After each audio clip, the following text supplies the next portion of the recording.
Sesawi Guru Yesus channelnya renungan harian, inspirasi kehidupan dan portal media iman Kristiani. Damai sejahtera bersamamu. Semoga sahabat-sahabatku yang dikasihi oleh Kristus, sobat Kelem Muda, dan saudara-saudara yang terkasih dalam Kristus Yesus dimanapun Anda berada, sahabatku, beroleh sukacita, berkat yang melimpah, serta perlindungan dari Tuhan, sahabatku.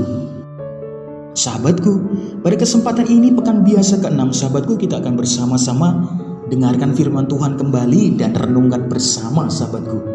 Semoga ini akan semakin menambah kekuatan iman kita dan inspirasi hidup kita. Kita akan bersama-sama dengarkan firman Tuhan dari Injil Markus bab 8 ayat 22 sampai dengan 26. Mari kita satukan hati dan pikiran kita supaya dengan hikmat sukacita kita boleh dan mau terima firman Tuhan, sahabatku. Tuhan beserta kita sekarang dan selama-lamanya. Inilah Injil suci menurut Markus. Dimuliakanlah Tuhan. Pada suatu hari, Yesus dan murid-muridnya tiba di Betsaida. Di situ orang membawa kepada Yesus seorang buta dan mereka memohon kepadanya supaya ia menjamah dia. Yesus memegang tangan orang buta itu dan membawa dia keluar kampung. Lalu ia meludahi mata orang itu dan meletakkan tangannya di atasnya dan bertanya, "Sudahkah kau lihat sesuatu?" Orang itu memandang ke depan lalu berkata, "Aku melihat orang, sebab melihat mereka berjalan-jalan, tetapi tampaknya seperti pohon-pohon." Yesus meletakkan lagi tangannya pada mata orang itu. Maka orang itu sungguh-sungguh melihat dan telah sembuh, sehingga ia dapat melihat segala sesuatu dengan jelas. Sesudah itu, Yesus menyuruh dia pulang ke rumahnya dan berkata, "Jangan masuk ke kampung." Demikianlah sabda Tuhan. Terpujilah Kristus. Sahabatku yang dikasihi oleh Kristus, sobat Kelem Muda, dan saudara-saudara yang terkasih dalam Kristus Yesus, kalau kita mau lihat kembali kisah dalam Rasul Yakobus, sahabatku, Rasul Yakobus mengatakan kepada jemaatnya begini, "Hendaklah kalian menjadi pelaksana sabda dan bukan hanya pendengar." Sahabatku yang dikasihi oleh Kristus, sabda ini kiranya tergambar dalam tindakan beberapa orang yang membawa seorang buta dan memohon kepada Yesus supaya ia menjamah si buta itu, sahabatku. Niat dan usaha mereka membuat orang buta itu bisa bertemu dengan Yesus, sehingga Yesus berbuat sesuatu untuk menyembuhkan dia. Sahabatku yang dikasihi Kristus, kita bisa membayangkan bahwa si buta akan sangat sulit bertemu dengan Yesus jika ia tidak dibawa dan didampingi. Dia mungkin akan tetap buta. Tindakan mereka mengubah si buta jadi melihat melalui tindakan Yesus, sahabatku.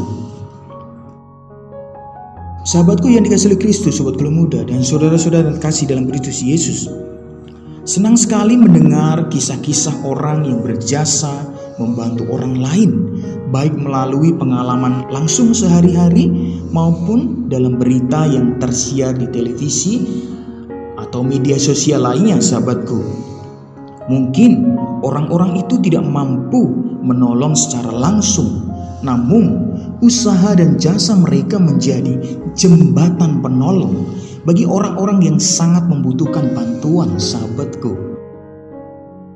Sahabatku yang dikasihi Kristus, sobat Kelem Muda, semoga kita masing-masing menjadi jembatan penolong sehingga banyak orang mengenal Tuhan, banyak orang bertemu dengan Yesus, banyak orang mendapat solusi atas berbagai kesulitan hidup yang mereka hadapi.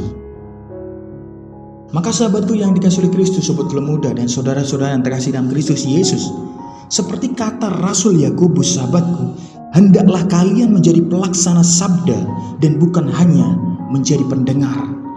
Sahabatku, ini menjadi kekuatan kita sebagai orang-orang Kristiani, sahabatku.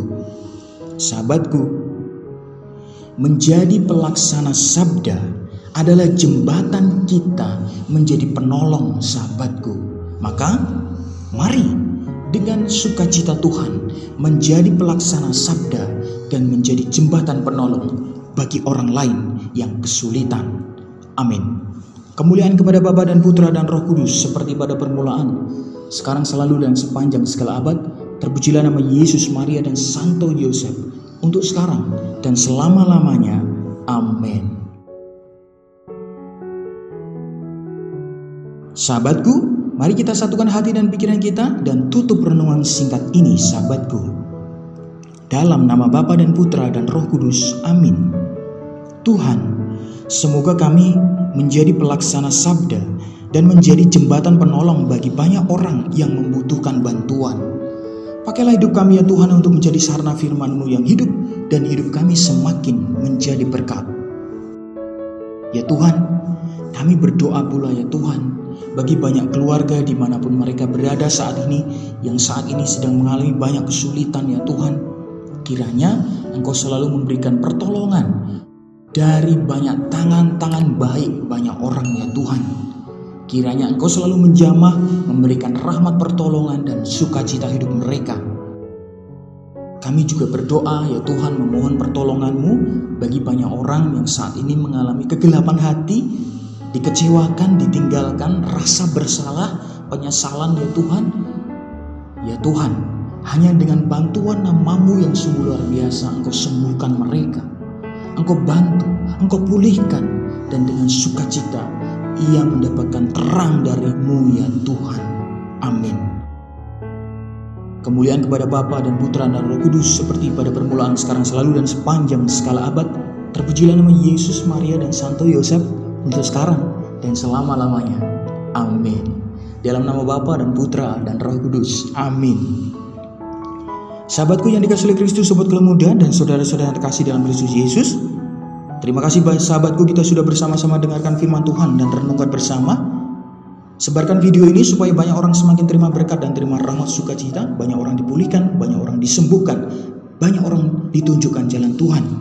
Mari sahabatku, menjadi pelaksana sabda, menjadi jembatan penolong banyak orang sahabatku. Hidup kita penuh berkat, hidup kita penuh sukacita, hidup kita penuh kesejahteraan, hidup kita penuh perlindungan. Yang gelap diberikan terang, yang buntu diberikan jalan. Sampai jumpa di renungan harian episode selanjutnya. See you later. Bye-bye. Berkat dalam Tuhan memberkati.